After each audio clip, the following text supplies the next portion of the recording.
नमस्कार दोस्तों, स्वागत है आपका स्टडी फॉर सिविल सर्विसेज में। स्टडी फॉर सिविल सर्विसेज के ऐप से कोई भी टेस्ट सीरीज, कोई भी कोर्स, कोई भी पीडीएफ अगर आप परचेस करते हैं और उसमें कूपन कोड लगा देते हैं पेमेंट करने से पहले, अप्लाई कूपन की जगह पे ज्ञान सर स्मॉल लेटर में है, सब बिना किसी स्पेस के, ये कूपन कोड लगा के 50% का डिस्काउंट तुरंत मिलेगा। 31 मई तक है ये सिर्फ, और सिर्फ ऐप वाले कोर्सेज में एप्लीकेबल है ये, ठीक है।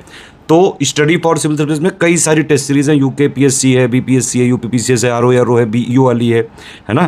टेस्ट पीडीएफ में कई सारी पीडीएफ होती हैं, और कोर्सेज में भी कई सारे कोर्सेज, स्टडी मटेरियल और वीडियो कोर्सेज भी हैं। यूपीपीसीएस एग्रीकल्चर सर्विसेज वाला भी कोर्स है, कई सारे और कोर्स आने वाले हैं इसमें। Hello everyone, welcome you all to study for civil services. जैसा कि आपको पता है कि हम लोगों ने पीआईबी की लेक्चर सीरीज को स्टार्ट किया था और आप सब लोगों ने जो है उस पे बहुत ज्यादा कमेंट और लाइक्स तो नहीं दिए हैं। आप उसको कमेंट और लाइक ज्यादा देंगे तो फिर उस वीडियो को आगे भी कंटिन्यू किया जाएगा आप लोगों के लिए। सारी पीआईबी की जितनी भी न्यूज रहेगी वो आप लोगों तक शेयर की जाएगी। तो आप सभी लोगों से ये गुजारिश है कि इस वीडियो को ज्यादा से ज्यादा बच्चों के साथ शेयर करें, इसको पढ़ें, क्योंकि आप ही को फायदा होने वाला है इसको पढ़ने के बाद। तो आप लोगों के लिए बिल्कुल फ्री ऑफ कॉस्ट है ये। लेकिन जो वीडियो समझाई जाएगी वहां तक फ्री ऑफ कॉस्ट है, लेकिन इसका थोड़ा सा आप लोगों को पेड ग्रुप में भी, क्योंकि पूरी वीडियो यहाँ नहीं करवाई जाएगी, बाकी आप लोगों को जो है वो पेड ग्रुप से पढ़ना पड़ेगा। तो आप सभी लोग इस वाले जो है नंबर को ज्वाइन कर सकते हो, क्योंकि आज हम लोग इंग्लिश मीडियम में अप्रैल मंथ को स्टार्ट करने वाले हैं और अप्रैल मंथ के सारे फैक्ट्स को देखेंगे कि पीआईबी में इन सब से क्या क्या सवाल अब तक बन चुके हैं। क्योंकि देखो, अगर आपने पीआईबी से प्रैक्टिस कर ली है तो आपको बहुत फायदा रहेगा। पीआईबी में बहुत क्वेश्चंस आते हैं। पीआईबी से काफी सारे क्वेश्चंस ऐसे बनते हैं जो हमसे डायरेक्टली एग्जाम में बिल्कुल एग्जैक्टली ऐसे ही पूछे जाते हैं। ठीक है, तो मैं आपको दिखा देती हूँ। पहले तो पीआईबी का इंडेक्स मैं आप लोगों को दिखा देती हूँ कि आज हम लोग क्या क्या टॉपिक्स में क्या क्या चीजें कवर करेंगे। बाकी जो है आप सभी लोग यहाँ पर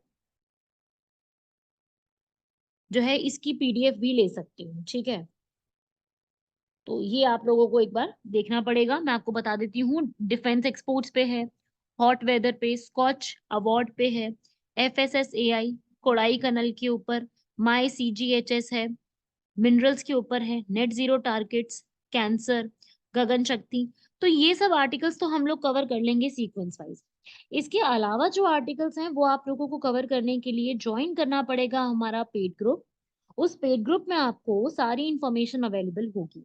ठीक है, इंग्लिश हिंदी दोनों में आप लोगों के लिए सारी चीजें यहाँ पे उपलब्ध करवाई जा रही हैं।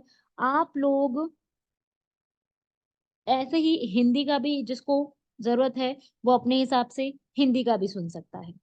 आप लोगों ने क्या काम करना है, जितना क्लास में बताया जाए उसको पढ़ना है। बाकी उसके लिए आप लोगों को जैसे ये सब आर्टिकल्स हैं, सुविधा पोर्टल के बारे में, clean economy, green hydrogen, girl empowerment mission, maritime day, trade and technology, homeopathic symposium, India और Peru festivals, TRAI, quantum day, gas based power plant, इन सब के लिए आप लोगों को, मतलब मैं सारे आर्टिकल्स नहीं कवर अप करवा पाऊंगी, मेरे पास भी टाइम कंस्ट्रेंट है।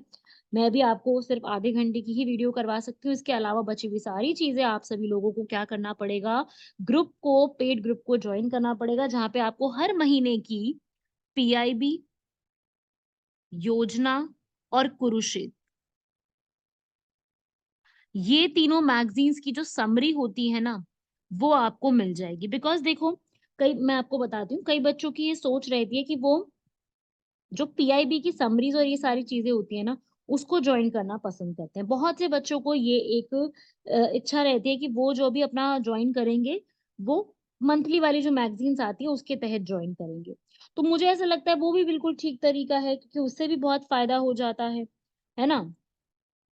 तो हर एक का अपना अपना तरीका हो सकता है। तो आप लोग इसमें पेड ग्रुप को ज्वाइन करोगे तो आपको खूब फायदा मिलेगा। ठीक है, चलो अब हम लोग यहाँ पर आगे स्टार्ट करते हैं हमारे करंट अफेयर्स को। ये काफी सारे आर्टिकल्स आप देख सकते हो, सामने है पद्मा अवार्ड सियाचिन के ऊपर, खनिज विदेश के ऊपर, कोयले के ऊपर। तो 66 आर्टिकल्स हैं इसके अंदर जो आपको यहाँ पे कवर करा जाए। आप लोगों ने कैसे करना है, क्या चीज है, वो अब आप लोग सोचिएगा कि इसमें आप किस तरीके से इसमें बढ़ना चाहते हो। ठीक है, तो मैं आप लोगों को फर्स्ट आर्टिकल से स्टार्ट करवा रही हूँ जो कि डिफेंस के ऊपर है। तो सबसे पहला आर्टिकल है, ये कहता है कि जो डिफेंस के एक्सपोर्ट्स हैं वो पिछले पूरे फाइनेंशियल ईयर में रिकॉर्ड से हाई पहुंच गए हैं। जैसे आपको पता है कि हम इंपोर्ट भी खूब कराते हैं, ठीक है, हमारा इंपोर्ट भी सबसे हाई है और हमारा एक्सपोर्ट भी सबसे हाई है, ठीक है। सो डिफेंस के एक्सपोर्ट्स 21,000 करोड़ तक पहुंच गए हैं, जिसमें 32.5% जो है वो इंक्रीज हुआ है। और इसमें से प्राइवेट सेक्टर ने 60% कॉन्ट्रीब्यूट किया है और बाकी बचा हुआ डिफेंस पब्लिक सेक्टर अंडरटेकिंग्स ने, ठीक है। तो इसका मतलब ये है कि लास्ट के आने वाले सालों में अब कंपैरिजन जो किया जा रहा है वो 2013-14 से किया जा रहा है। तो काफी ज्यादा अमाउंट में जो है वो इंक्रीमेंट यहाँ पे देखने को मिला है कि इंक्रीज हुए हैं हमारे एक्सपोर्ट्स। क्लियर हुआ? तो यही पूछा जाता है कि एक्सपोर्ट और इंपोर्ट जो है वो कितने अमाउंट में इंक्रीज हुए हैं, किस सेक्टर में इंक्रीज हुए हैं, ऐसा पूछा जाता है एग्जाम में। तो पीआईबी में ये सेम इंफॉर्मेशन जो है वो आई थी, तो आप लोगों को पीआईबी को पढ़ने की जरूरत नहीं है, मैंने ही आपको सारी की सारी इंफॉर्मेशन बता दी है। आप इसी को पढ़ के जाओगे तो आपको सारा याद हो जाएगा। मतलब पीआईबी से ही पूरा लिया है, सारा आर्टिकल जो लिया है ना, ये 1 अप्रैल 2024 में ही पीआईबी में पूरा छपा था, ठीक है। और ये आप अच्छे से पढ़ो इसको, ठीक है। अगला आता है हॉट वेदर सीजन फोरकास्ट। ये तो बिल्कुल यार आपको पता है कि इतनी जबरदस्त गर्मी चल रही है और इसकी प्रिडिक्शन जो है वो पहले ही आईएमडी ने कर ली है।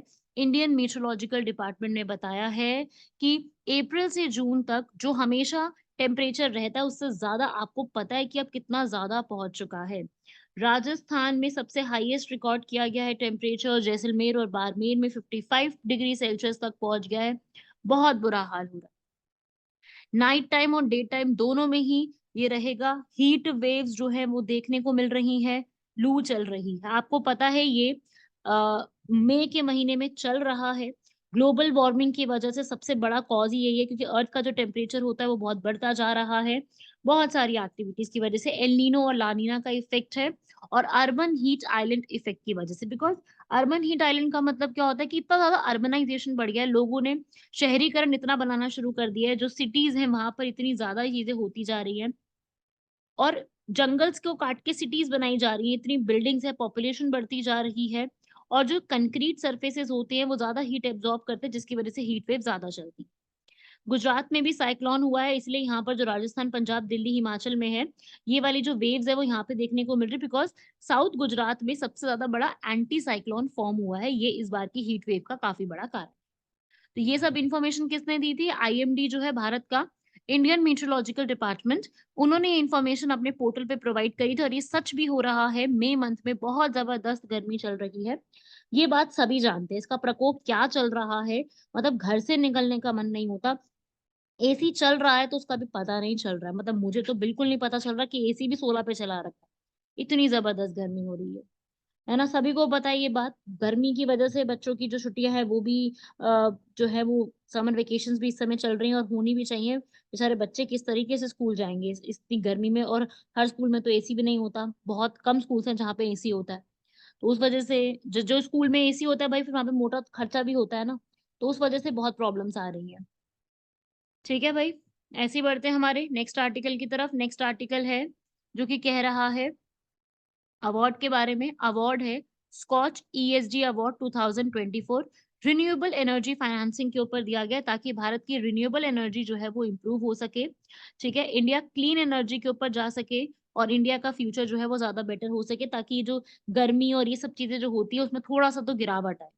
उसके लिए ये जो है पूरा तैयारी की गई है। आरईसी ने स्कॉच अवार्ड यहाँ पे जीता है। आरईसी जो है एक महारत्न पब्लिक सेक्टर अंडरटेकिंग है, अंडर एंटरप्राइज है, जिसने रिन्यूएबल एनर्जी में प्राइज को जीता है। अगला आता है एफएसएसएआई ने जो ई कॉमर्स प्लेटफॉर्म्स के लिए एडवाइजरी या गाइड इशू किया है। पहले तो एफएसएसएआई की फुल फॉर्म मैं आपको बता दूं, food safety and standards authority of India. इन्होंने, एफएसएसएआई जिन्हें हम कहते हैं, इन्होंने सारे जितने भी फूड बिजनेस ऑपरेटर्स है, जो भी फूड को यहाँ पर सेल करते हैं, बनाते हैं, सारी चीजें करते हैं, उनको यहाँ पर ये बात बोली है कि आपको फूड के प्रोडक्ट्स का जो भी आप यहाँ पे सेल कर रहे हो अपनी वेबसाइट पे प्रॉपर बताना पड़ेगा। आपको बताना पड़ेगा ये हेल्थ ड्रिंक है, एनर्जी ड्रिंक है या प्रोप्राइटरी फूड, किस टाइप का है। मतलब हेल्थ ड्रिंक आपको बताना पड़ेगा क्या है, तो उन्होंने ये बोला है कि जो भी क्लासिफिकेशन है वो बिल्कुल ट्रांसपेरेंसी के रूप में आपको रखनी पड़ेगी और एकदम क्लियर करके बताना पड़ेगा कि जो आप जो भी प्रोडक्ट को यहाँ पर सेल कर रहे हो वो सब कुछ क्या है, मतलब आप कैसे और क्या कर रहे हो, तो उसका डेफिनेशन वगैरह पूरी देनी पड़ेगी। ये हेल्थ ड्रिंक्स के बारे में उन्होंने इंफॉर्मेशन दी है, ठीक है, तो ये भी आर्टिकल याद रखिएगा। फिर आता है कोडाई कनल, जो हमारा सोलर ऑब्जर्वेटरी है, उसके 125 साल यहाँ पे कंप्लीट हो गए हैं। अब आप कहेंगे कि मैम ये कोडाई कनल सोलर ऑब्जर्वेटरी क्या चीज है, तो देखो, एक सोलर ऑब्जर्वेटरी मतलब कि सोलर एनर्जी को ट्रैप करने के लिए ये एक जगह है, कोडाई कनल। अब आप कहेंगे मैम कोडाई कनल कहाँ पर है, तो ये है तमिलनाडु में, ठीक है, ये तमिलनाडु लोकेशन है इसकी, जिसको 25 साल कंप्लीट हो गए हैं। सो हमारे लिए इंपॉर्टेंट हो जाएगी कोडाई कनल। ये आपको बिल्कुल पलानी हिल्स पे मिलेगी, तमिलनाडु में एक लोकेशन है पलानी हिल्स, वहां पर आपको ये देखने को मिलेंगी हिल्स। और 125 साल कंप्लीट कर लिए हैं, ठीक है, मतलब सोलर ऑब्जर्वेटरी वो होती है जो कि सन की स्टडी के लिए बनाई जाती है, वहां पर टेलीस्कोप भी लगे हैं, बहुत चीजें हैं, क्योंकि वो आपको भी पता है कि चाहे सन का प्रकोप कैसा भी हो, पर सन हमारा सबसे एक इम्पोर्टेंट सोर्स ऑफ एनर्जी है, सभी बात जानते हो, तो उसके लिए है। और ये 1889 में एस्टैब्लिश की गई थी, ताकि स्टडी किया जा सके सोलर एक्टिविटी और मॉनसून्स के बारे में। और सिर्फ इंडिया में नहीं, बहुत सारी कंट्रीज में इस तरीके से है। कोडाई कनाल को इसलिए चूज किया गया था क्योंकि वहां पर जो टेम्परेचर है काफी सही रहता है, ह्यूमिडिटी भी कम रहती है, फॉग भी नहीं होता, स्काई बहुत क्लियर रहता है, तो बहुत इजीली ऑब्जर्वेशन हो जाती है। बाकी और भी है हमारी बहुत जगह, माउंट आबू में बनी हुई है ऑब्जर्वेटरी गुरु शिखर में, और काफी सारी और भी बनी है, तो ये एक इम्पॉर्टेंट है। अच्छा, मैं आपको फिर से रिवाइज करा दूं, सोलर से मुझे याद आया, इंडिया ने सन की स्टडी करने के लिए इसरो ने एक अपना प्लान तैयार किया है, एक मिशन तैयार किया जिसका नाम है आदित्य L1 मिशन, जो कि पूरा L1 एरिया में जाके, L1 इज लेग्रांजे एरिया में जाके पूरी उसकी स्टडी करने वाला है। ऐसे ही नासा ने भी किया है, ऐसा नहीं कि सिर्फ इसरो कर रहा है, नासा का भी प्रोजेक्ट है पार्कर सोलर प्रोब के नाम से। What is the name?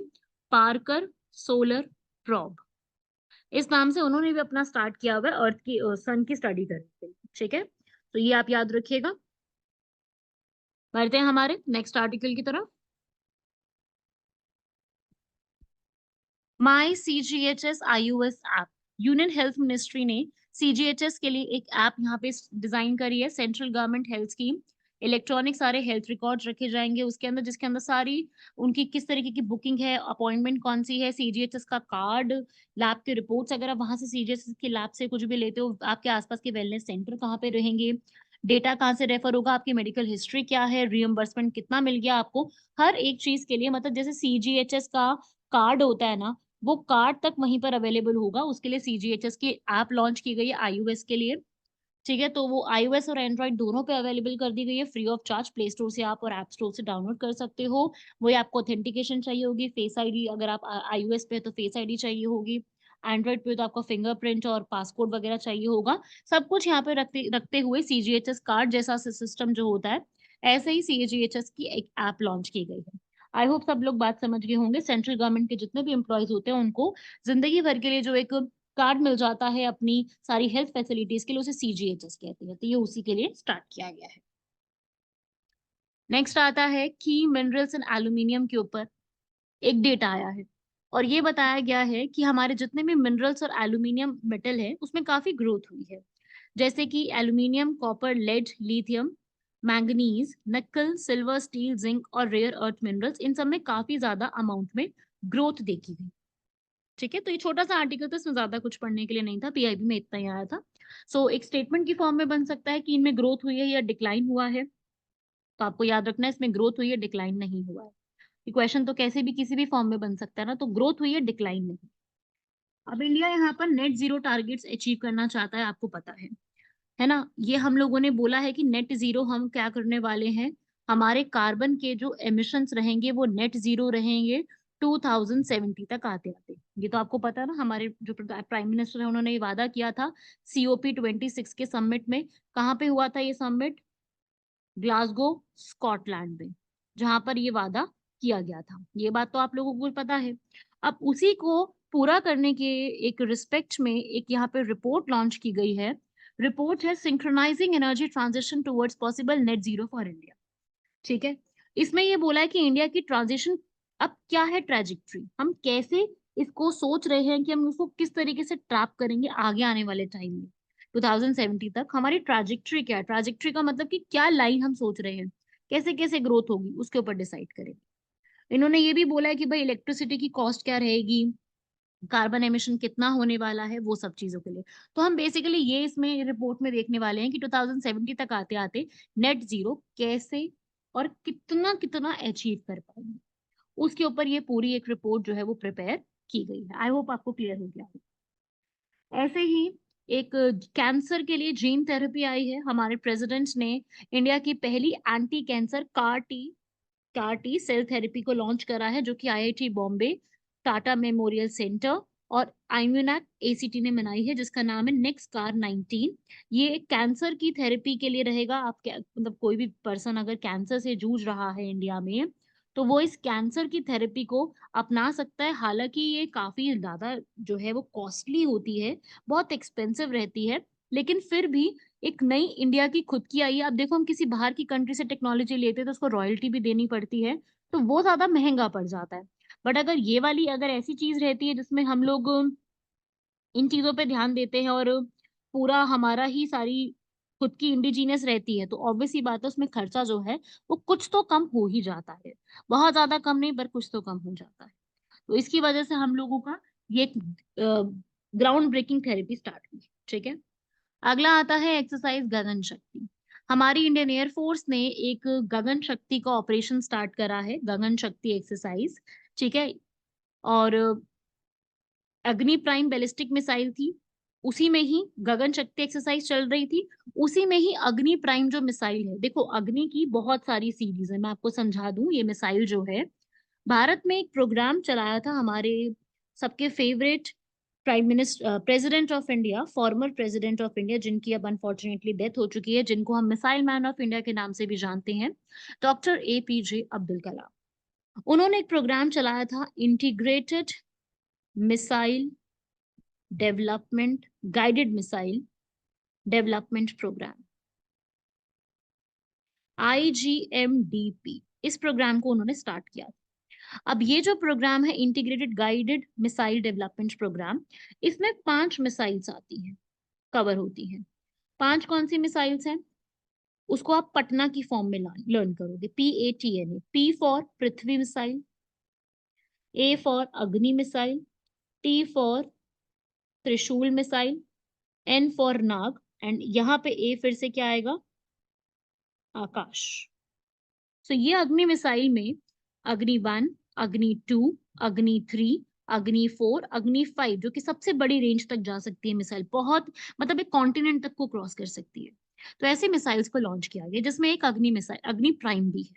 तो ये अग्नि प्राइम को एक्सरसाइज गगन शक्ति में टेस्ट किया गया, और ये भी देखा गया कि भाई अगर हमें इमरजेंसी लैंडिंग करनी हो तो कश्मीर में किस तरीके से होगा। आर्म्ड फोर्सेस और एयर फोर्स को मिल करके इस एक्सरसाइज को करवाने की जिम्मेदारी थी, और उन्होंने ये एक्सरसाइज कंडक्ट कराई है, बहुत ही सक्सेसफुल रही है। तो पूछा जाता है अग्नि प्राइम के बारे में। आई होप आप लोगों को ये फैक्ट्स क्लियर हो गए होंगे। तो अग्नि प्राइम याद रखिएगा, ये अपनी मिसाइल है, इससे भी क्वेश्चन आते हैं, न्यूक्लियर पावर मिसाइल है, और साथ ही साथ ये 1000 से 2000 किलोमीटर तक रन कर सकती है। ठीक है, 1000 से 2000 किलोमीटर तक इसकी रेंज रहेगी। ठीक है भाई, तो ये फैक्ट्स याद रखिए। बढ़ते हैं आगे। Army medical corps, army medical corps का अपना डे था 3 को, 260th रेजिंग डे था, जिसमें सेंचुरीज तक उन्होंने, आपको पता ही है आर्मी ने अपने मेडिकल में कितना ज्यादा काम करा है, प्रोफेशनलिज्म करेज को कितना ज्यादा रखा है। सर्वे संतु निर्मया इनका अपना मोटो रहा है। मेडिकल की केयर में सबसे ज्यादा ध्यान देने वाली आर्मी मेडिकल कॉर्प्स कितनी ज्यादा न्यूज में भी रहती है, और हमारे लिए भी कितनी इंपॉर्टेंट है आर्मी मेडिकल कॉर्प्स।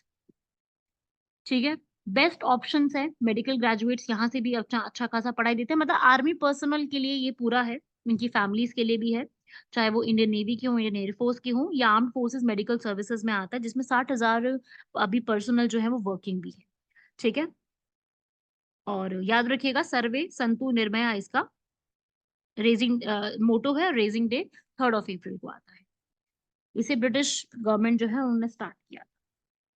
अब आइए भाई, one of my favourite topic, अभी मैंने थोड़ी देर पहले भी आपको बताया था अग्नि प्राइम के बारे में। अग्नि prime doctor APJ Abdul Kalam island जो है उड़ीसा में, वहां से लॉन्च की गई है, जो कि प्रॉपरली अब लॉन्च हो गई है। अब ये आर्म्ड फोर्सेस को सौंप दी गई है। मैंने आपको इसके बारे में एक्सप्लेन करा है कि अग्नि प्राइम जो है, ये पूरी जो मिसाइल है, अग्नि सीरीज में जितनी भी मिसाइल्स आई हैं उसमें से बेस्ट मिसाइल इसको बोला जाए, तभी इसका नाम अग्नि प्राइम रखा गया। और ये जितनी भी मिसाइल्स अग्नि की आती है उसमें सबसे लाइट है ये वाली। किसने बनाई है? डीआरडीओ, है ना। डीआरडीओ के साथ किसने मिलकर बनाई? स्ट्रैटेजिक फोर्सेस कमांड, एसएफसी ने मिलकर बनाई है। ये भी पूछा जाता है एग्जाम में, किसने डेवलप करी है और कहाँ से। देखो, ये तो नहीं पूछेगा कि कहाँ से इसको लॉन्च किया गया है, पर हाँ आपसे मैच द फॉलोइंग में, अब ये प्लेस न्यूज में आ गई है तो आपसे ये पूछा जा सकता है कि ये आइलैंड कहाँ पे लोकेटेड है।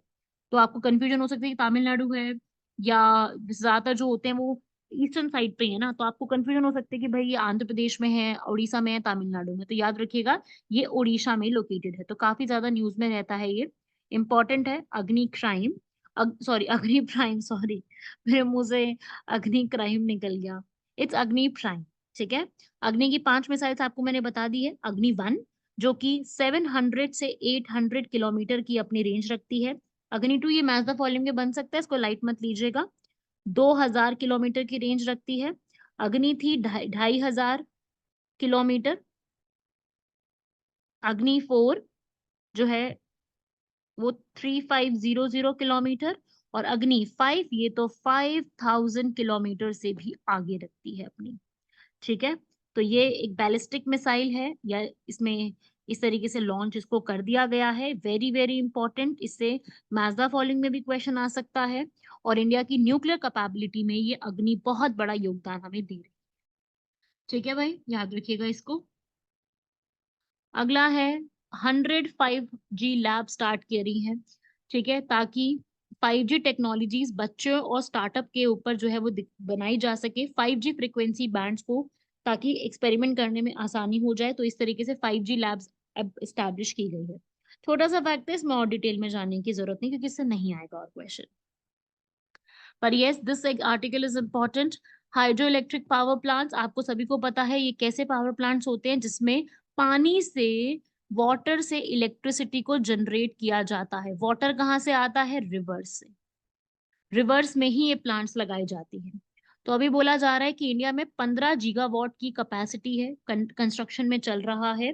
ये और बढ़ेगा, आगे आने वाले टाइम पे बढ़ेगा। वैसे भी ये पहले से ज्यादा इंक्रीज, कई बार बोला जाता है कि डिक्रीज भी हुआ है, ठीक है।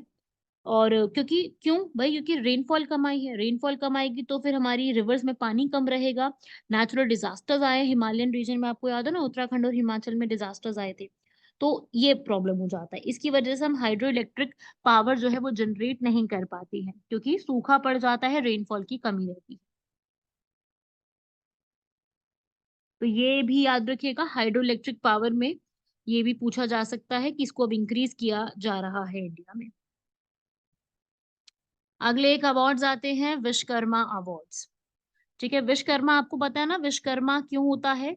विश्वकर्मा बेसिकली रहता है किस चीज के लिए? ताकि एक वर्क रिलेटेड जो है वो एथिक्स बने रहे, सोशल डेवलपमेंट और इम्पैक्ट के लिए अवार्ड दिए गए हैं। किसको? SGVN लिमिटेड को अवार्ड मिले हैं विश्वकर्मा अवार्ड्स में, ठीक है। तीसरी बार ये अवार्ड मिले हैं। कंपनी ने 450 करोड़ जो है CSR एक्टिविटीज में आज तक कंट्रीब्यूट भी किया है। CSR एक्टिविटीज क्या होती हैं? अगर आपको पता है तो बहुत अच्छी बात है, बाकी मैं आप लोगों को समझा देती हूँ ये अवार्ड्स और CSR एक्टिविटीज क्या होती हैं। CSR का मतलब होता है कॉर्पोरेट सोशल रिस्पॉन्सिबिलिटी। मतलब कि आपकी अगर कंपनी कुछ अर्न कर रही है ना, तो आपकी रिस्पॉन्सिबिलिटी समाज की तरफ भी बनती है कि आप समाज में भी कुछ कंट्रीब्यूट करें। अगर आपकी कंपनी इतना अर्न कर पा रही है कि आप लोगों से ही अच्छा खासा अर्न कर रही हो, तो आपकी ये भी जिम्मेदारी बनती है कि आप समाज के लिए कुछ अच्छा काम करें। उसे कहते हैं कॉर्पोरेट सोशल रिस्पॉन्सिबिलिटी। और इस कंपनी ने 450 करोड़ रुपए का अपना फायदा जो है वो CSR एक्टिविटीज में डाला है। तो ये भी एक इम्पोर्टेंट फैक्ट है, ठीक है।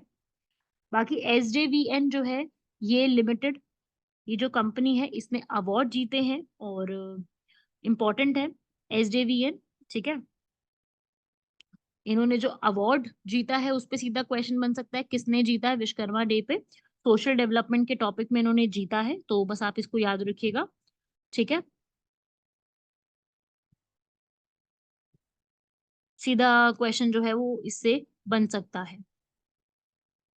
एसजेवीएन की फुल फॉर्म क्या होती है? सतलुज जल विद्युत निगम। सतलुज से जल बनाने का जो पूरा रहता है उसके लिए। ठीक है, तो भाई मतलब अब ये भी जब अवार्ड जीता था इन्होंने, तब ये बोलने लग गए थे सब लोग कि भाई इसके शेयर्स खरीद लो, इसके स्टॉक्स खरीद लो। तो कई लोगों ने तो काय खरीद लो, और बहुत कम लोगों ने बोला है कि भाई इसको खरीदो। कई लोगों का कहना है खरीदो। वैसे तो अभी इसके शेयर्स जितना मुझे याद आ रहा है वो कुछ घाटे नहीं चल रहे। शेयर का प्राइस तो मुझे एग्जैक्टली याद नहीं है, पर इतना पता है कि थोड़ा सा डाउन में चल रहा है।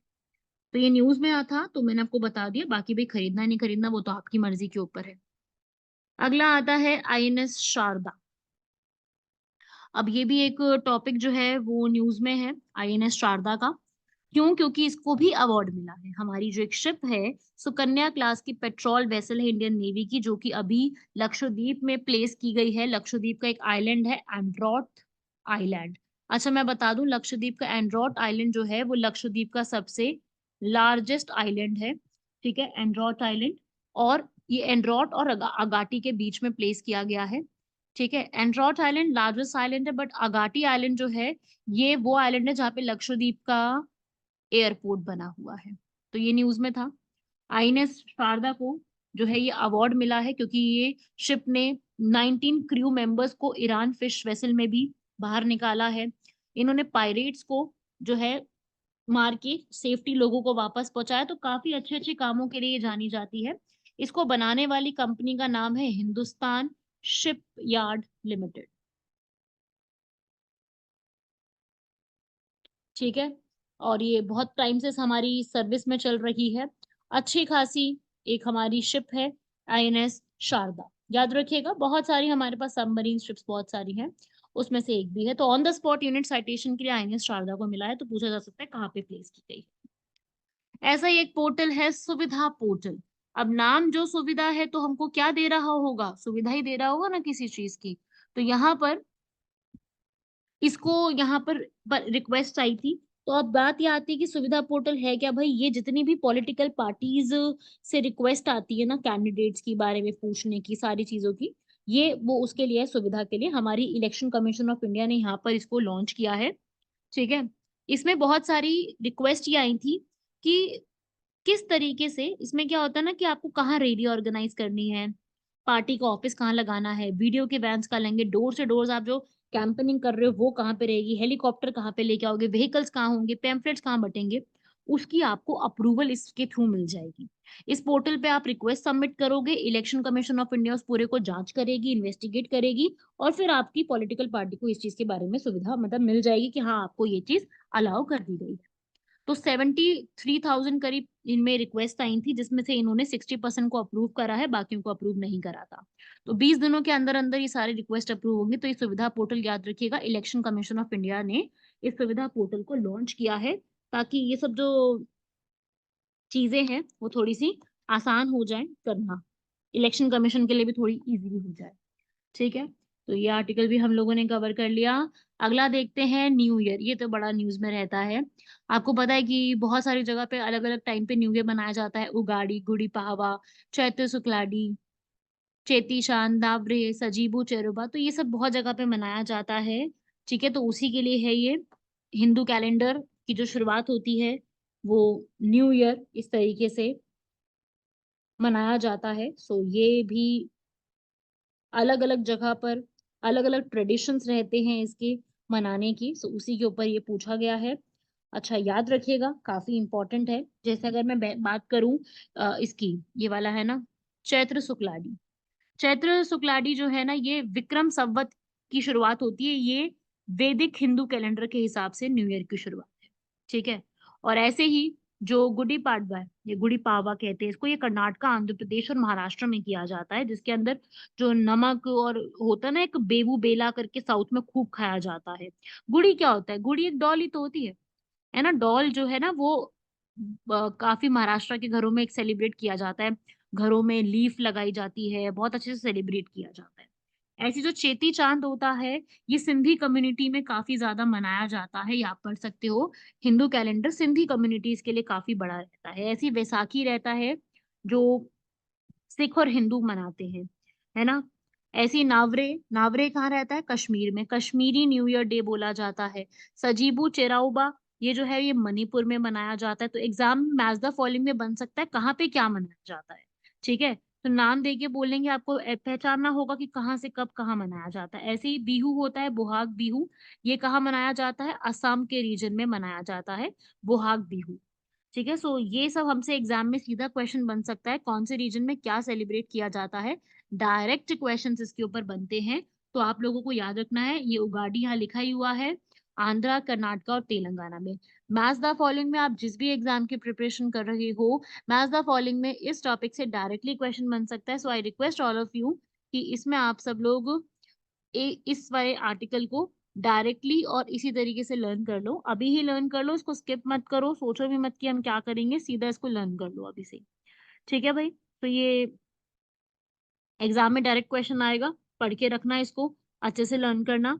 बाकी आज की क्लास में इतने ही आर्टिकल्स करेंगे। आपको मैंने कहा था कि सारे आर्टिकल्स मैं नहीं करवा पाऊंगी, लेकिन यार इस वीडियो को लाइक और कमेंट करोगे तभी तो अगले महीने की आपको फ्री में वीडियो मिलेगी इतने आर्टिकल्स की, वरना तो यार ये भी नहीं मिलेगी। आप लोग लाइक, आप वीडियो देख रहे हो तो आप लाइक तो करो उसको, कम से कम एक कमेंट करो, आपको समझ आया नहीं समझ आया। आधे घंटे की आप वीडियो देख रहे हो, आप उसमें कमेंट भी कर दो, है ना। तो उससे क्या होता है ना कि एंगेजमेंट हमारी भी बढ़ेगी, और आपको भी तो हर महीने फ्री में मिल रहा है ना फिर ये कंटेंट। तो आप लोगों से भी एक रिक्वेस्ट है यार कि कर दो उस चीज को, लाइक और कमेंट, ठीक है। तो अभी मैंने आपको सुविधा पोर्टल तक कराया है, बाकी ये वाले आर्टिकल्स और हैं इसके अंदर। मैरीटाइम डे के ऊपर है, ईयू के साथ ट्रेड के ऊपर है, पेरू के साथ ट्रेड अग्रीमेंट है, इंडिया के फेस्टिवल्स के ऊपर वही वाला आर्टिकल है ये, वर्ल्ड क्वांटम डे के ऊपर है, पावर प्लांट्स के ऊपर है, फिर बी आर अम्बेडकर हमारे जो हैं उनकी जयंती के ऊपर 14 अप्रैल को मनाई जाती है, तो उसके ऊपर पूरा आर्टिकल है कि उन्होंने क्या क्या काम अब तक जो है हमारे लिए किए हैं। खूब काम किए हैं, मैं गिनती बताऊं तो कितने सारे हो जाएंगे। पर जो अम्बेडकर जी हैं उनकी लाइफ के बारे में, उनकी और बहुत सारी चीजों के बारे में यहाँ पर मैं आपको पीडीएफ में आपको दिखने को मिल सकता है। उनके और अचीवमेंट्स क्या हैं, ड्राफ्टिंग कमेटी में आए थे, हमारे फर्स्ट लॉ मिनिस्टर रहे हैं, एजुकेशन के लिए बहुत काम किया है, फीमेल्स के लिए बहुत काम किया है। तो लिस्ट खत्म नहीं होती, इतने काम है उनके। तो वो सब लिस्ट पढ़ेंगे, पढ़ते हम लोग। बाकी इसके अंदर एक्सरसाइज है, डस्ट लेक एक्सरसाइज के ऊपर आर्टिकल है, MCC model code of conduct जो इलेक्शन कमीशन रिलीज करती है, ठीक है। तो ये सब आर्टिकल्स हैं जो इसके अंदर कवर है। आपके पास ये जो पीडीएफ है ये आप तक पेड ही रहेगी। सो आप लोग जैसे जो भी यहाँ पर बच्चा ज्वाइन करना चाहता है वो उसको पीडीएफ को वैसे ही ज्वाइन करना पड़ेगा, ठीक है। आपको इस पीडीएफ के लिए मतलब यही करना पड़ेगा कि आपको खुद से इस पीडीएफ को मतलब जो है वो आपको परचेज करनी पड़ेगी। सो ये थोड़ा सा एक प्रॉब्लम है, ठीक है। बाकी आपको जो यहाँ पर अवेलेबल हो ही चुका है वो तो आपके सामने है ही पूरा का पूरा, है ना। बाकी जो चीजें हैं वो आप लोग, नंबर जो आपको दिए गए हैं वो आप लोग पूरा देख सकते हो, ठीक है। बाकी मिलते हैं आप सभी लोगों से नेक्स्ट लेक्चर में, तब तक के लिए धन्यवाद, शुक्रिया, जय हिंद।